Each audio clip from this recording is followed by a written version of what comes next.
Bonjour, je viens vous parler aujourd'hui du résumé des huitièmes de finale de la Coupe du Monde Qatar 2022 qui se sont soldés de manière générale avec 7 matchs logiques et une grosse surprise.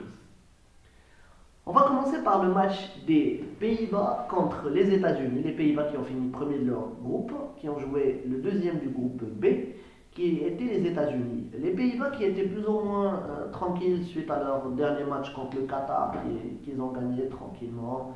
C'était beaucoup plus un match amical pour eux. Ils ont laissé le ballon aux joueurs des États-Unis et ils ont décidé de défendre et de faire mal aux joueurs des États-Unis sur des contres ou sur des actions rapides, mais avec des actions placées et très rapides, qui leur ont permis de mettre deux buts, voire un troisième.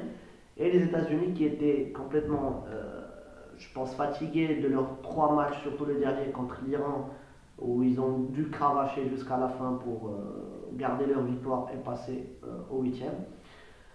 Les Pays-Bas, ils ont fini par gagner ce match tranquillement, sans prise de tête, 3-1 contre les États-Unis. On passe au deuxième match de cette journée-là qui a opposé les Argentins de Messi aux Kangourous de l'Australie. Les Argentins qui ont pu planter deux buts. Et à ce moment-là, tout le monde s'est dit que ça va être une victoire large, tranquille et tout.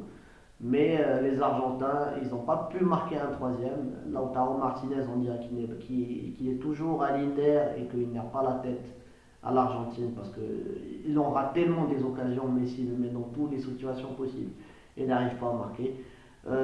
Les Australiens, ils arrivent à marquer un but vers les 10 dernières minutes et les Argentins qui se font peur eux-mêmes car ils n'arrivent pas à concrétiser un troisième but. Et le match se solde par un 2 buts à 1 pour les Argentins qui vont affronter en quart de finale les Néerlandais. Le troisième match de ces huitièmes de finale, il s'est joué entre le tenant du titre, la France, qui ont affronté la Pologne. La France, oui, ils ont gagné 3 buts à 1 contre la Pologne. Les Polonais qui ont eu une occasion très très franche, ou plutôt une triple occasion en première mi-temps, mais ils n'arrivent pas à le mettre dedans. Du coup, quand tu n'arrives pas à mettre un ballon dedans contre la France, c'est sûr que tu ne pourras pas gagner par la suite parce que Giroud arrive à marquer le premier but et entre parenthèses, soi-disant le meilleur joueur du monde, Kylian Mbappé, qui met deux buts par la suite selon les médias internationaux, c'est le meilleur joueur du monde. Moi personnellement, il ne m'impressionne pas. Kylian Mbappé, pour moi, c'est un joueur, c'est beaucoup plus un sprinter qu'un joueur de foot. Et j'attends toujours que une équipe ou une nation comprenne que ce joueur-là, il ne fait que courir. Et que, après, je sais pas, devant les buts, il a souvent beaucoup de chance pour marquer ses buts. Oui, il en a marqué deux très beaux buts, je ne dirais pas le contraire. Mais il ne m'a jamais impressionné. On passe au quatrième match qui a opposé les Anglais aux Sénégalais. Un match où je pense que le Sénégal il a fait une grosse erreur après avoir eu deux ou trois occasions où ils étaient tout proches de marquer leur premier but. De rester offensif au lieu de faire attention surtout sur les 10 dernières minutes de la première mi-temps où ils se prennent deux buts. Et puis là, c'était la balade en deuxième mi-temps pour les Anglais. Les Sénégalais, ils ont fait trois changements offensifs en début de seconde période qui n'ont rien apporté parce que les Anglais, ils ont gardé le ballon, ils l'ont fait circuler et tout, jusqu'à marquer le troisième. Et puis, c'était un match fini. Ça s'est fini, on va dire, par une séance d'entraînement parce que Jack Grealish, il est entré. Du coup, quand Jack Grealish, il entre, en général, l'Angleterre elle n'est plus offensive, c'est beaucoup plus spectaculaire que offensif. On va passer au match Croatie-Japon. Les Japonais qui ont pu tenir tête aux Croates, qui ont fini deuxième du groupe du Maroc. Les Croates qui ont su garder le ballon, mais ils étaient opposés en première mi-temps à une grosse équipe japonaise qui a mis beaucoup d'intensité, beaucoup de punch, beaucoup de rapidité dans le jeu. Et ils ont pu mener même au score, mais ils se sont fait rejoindre en seconde période par les Croates. Les Croates qui ont eu la maîtrise du milieu par, bien sûr, le grand Luka Modric, le Kovacic et les Brozovic.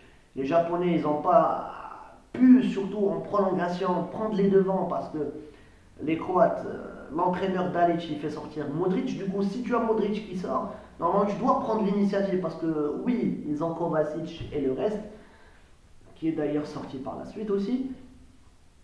Mais les Japonais, je pense qu'il fallait qu'ils jouent leur chance beaucoup plus dans les prolongations que les pénaltys. Les pénaltys qui se sont soldés pour les plus expérimentés, qui étaient les Croates. Et les Croates passent en quart de finale. Le cinquième match de ces huitièmes de finale, il a opposé le Brésil à la Corée du Sud. C'est un match qui était carrément un carnaval. On dirait qu'ils étaient à Copacabana ou au festival de Rio parce que les Brésiliens ils ont mis 4 buts aux Coréens. Ça pouvait être pire que ça en deuxième. Les Brésiliens ils ont levé un peu le pied sur le champignon et ils ont géré le match jusqu'à ce qu'ils se sont pris un but.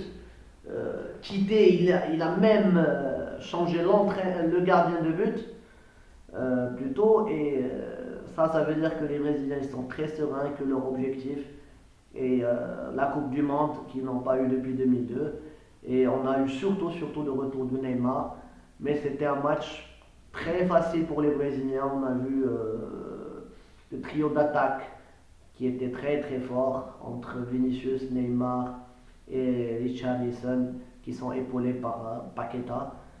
C'est des joueurs qui font peur, mais jusque-là, on n'a pas vu le Brésil opposer à une grosse équipe.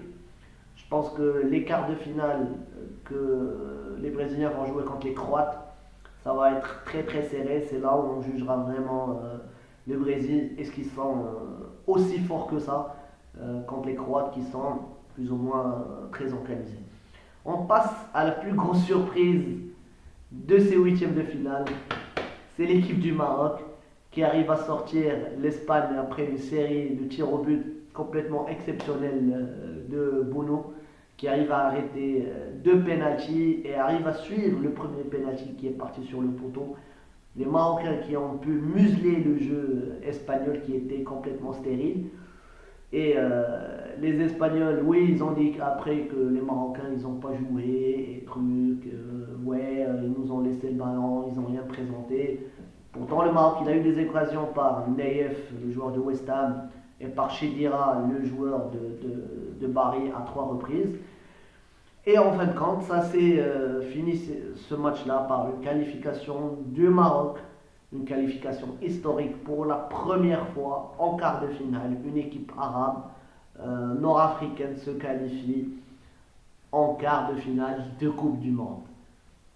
On finit ce résumé par le match qui a opposé le Portugal à la Suisse, où Ronaldo était sur le banc suite à des problèmes avec Santos, et puis ils ont carrément étrié la Suisse 6-1. C'est un score sans appel. Les Suisses, ils sont pas venus. Carrément, la vache suisse, elle est restée en Suisse. Et on va dire, comme tout le monde les appelle, les Brésiliens d'Europe, qui sont le Portugal, ils sont passés en quart de finale, où ils vont affronter la plus grosse surprise de cette Coupe du Monde, qui est le Maroc. Les quarts de finale vont se jouer entre vendredi et samedi. Ça sera donc Pays-Bas-Argentine, et puis Angleterre-France, Croatie-Brésil, et enfin, ça sera Maroc contre le Portugal. Je vous vois bientôt dans un prochain résumé. J'attends vos likes, vos commentaires et vos partages surtout. Très bonne journée à vous.